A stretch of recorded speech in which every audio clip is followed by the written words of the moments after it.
Bloomberg Audio Studios. Podcasts, radio, news. All right, back to kind of our tech focus this hour. Our team around the globe and across the United States continuing to report out on some of the big tech events that are happening on this Tuesday. Right now, we want to head to Google I/O. It's Google's annual developer conference. It focuses on the company's advancements in AI, Android operating systems, smartwatches, and its scam detection tools.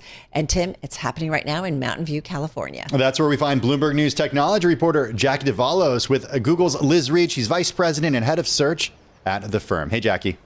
Hey, Tim and Carol. Liz, it's great to have you today. A pleasure to be with you here today. The big news that came out of that keynote speech was really AI mode. It's what everyone was really hoping to get, an insight into what's next for search. And you called it the most powerful search engine yet. Describe to us why this is a total reimagining of the search experience. Yeah, I think we've seen with AI overviews that it's been really great for people, enabling them to ask new types of questions. But we also saw that people really wanted to say, sometimes they have those hard questions, they want to go directly to an AI-powered response. They wanted to ask follow-up questions because they're trying to do something in more depth in research.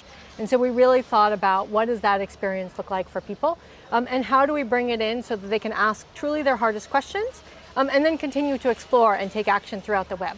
So is this the end of the blue links? No, absolutely not. I think both within AI overviews and within AI mode, AI is actually allowing us to go deeper into search. It's allowing people to find that hyper-relevant, incredibly fresh content that really matches your need. If you think about it, if you were doing more of sort of a keywordy style, you only gave a few words. You didn't really describe what the particular type of shoes you want are. And you saw with the shopping example today, okay, if you're really describing this is the type of rug I want to buy, can you find that great small merchant that sells the perfect rug for you? And so I think that will continue to thrive going forward. One of the biggest questions is really around search has really come up around, do I use one of these other chatbots, OpenAI, for example, or Meta, whatever's out there these days, to kind of ask it these questions in the same way that I used to use Google search for. When it comes to Google's products, why do you want users, do you prefer to have users go through the Gemini app or to search? Kind of what's the unique benefit of going to search in the case for, more specific and more complex questions? I think search is really designed around helping you with your information needs. It's tuned to really think about things like accuracy and factuality. Oftentimes when you have these information needs, you want to get started, but then you want to go deeper and research more. Let's say you're looking for camps. You want some good idea for camps, but then you actually want to check out the campsites, right? And so search is really designed to make those questions possible, and really focused on doing the best job possible when you have questions with really an information focus. You mentioned accuracy, and Google had some issues with accuracy kind of in the more early days of this technology. How did you know that AI mode was ready for prime time? So we have quite thorough testing that we do constantly. We have the feedback from the users in the labs product, but also put it through extensive testing around the factuality, around the helpfulness of the product, and really seeing that both from our benchmarks as well as from the user feedback, we believe it is ready. The agent kind of aspect to artificial intelligence is something that everyone is really curious about. When it comes to search, what do agents mean in that context? Is it going to be kind of us feeding information into search, or kind of it doing it for us in the long run? I think maybe a couple of things to highlight. We talked about how we're bringing Project Mariner in today to search. On those cases, for instance, you're trying to buy baseball tickets, you would have to go to hundreds of different sites, enter in the same day, the same number of tickets, and go look at them. And we can go off and help pull that information together and then allow you to take action.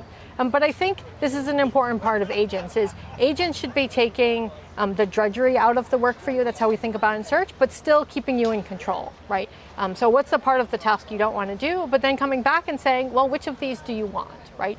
I think if you're trying to pick tickets or you're trying to buy a great purse, both of those, at the end of the day, you probably still want to sign off on that final choice. And so we're really thinking about the role of both reducing the effort, but enabling you, the agency, to participate. I'm hearing a lot about engagement. So users are going to be using this in a different way and possibly for longer and more efficiently. Earlier this year, an Apple executive said that the number of Google searches in the Safari browser was starting to tick down. Do you expect that AI mode could actually reverse that trend? So as we stated, overall search queries are up, including on the Apple platforms. But I think you also heard from Sundar today. AI overviews has driven an increase in queries already today. I think we expect with AI mode that will happen as well. It's really an expansionary moment. There's a lot of questions that you might think about in your head, but you didn't historically think it was worth the time or effort to go ask them.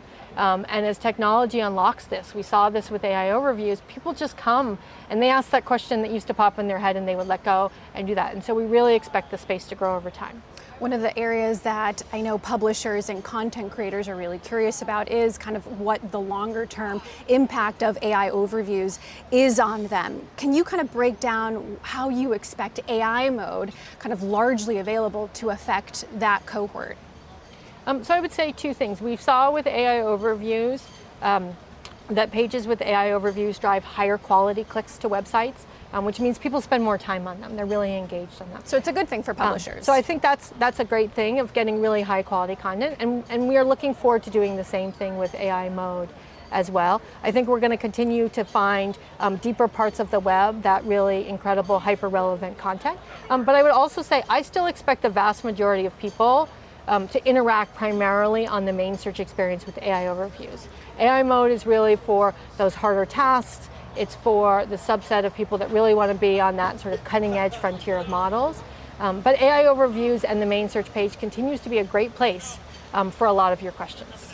When it comes to antitrust, it's on our viewers' minds. We're Bloomberg, and we're really focused on what those implications could be on the broader business model. A federal judge last year ruled that Google's dominance in search was an illegal monopoly, and of course, the outcome of that is still really yet to be seen. But for you, in your shoes as head of search, how are you thinking about the effect that could have on your roadmap? So in general, we stay just focused on building the best thing for our users. People continue to choose Google because they find it helpful, not because they have to. And that is really our North Star and has been for years. You go back to that mission of organizing all the world's information and make it universally accessible and useful. We're a long ways away from the end of that, right? Yes, we've come a long way in the last 25 years, but there's still so many opportunities to make information more useful. We talked today about how we think the future of search is going beyond information to intelligence, really helping you in a deep way with your needs. And that's what gets us motivated every day. So you don't see the outcome of that antitrust trial kind of affecting your strategy in search going forward or slowing it down in any way?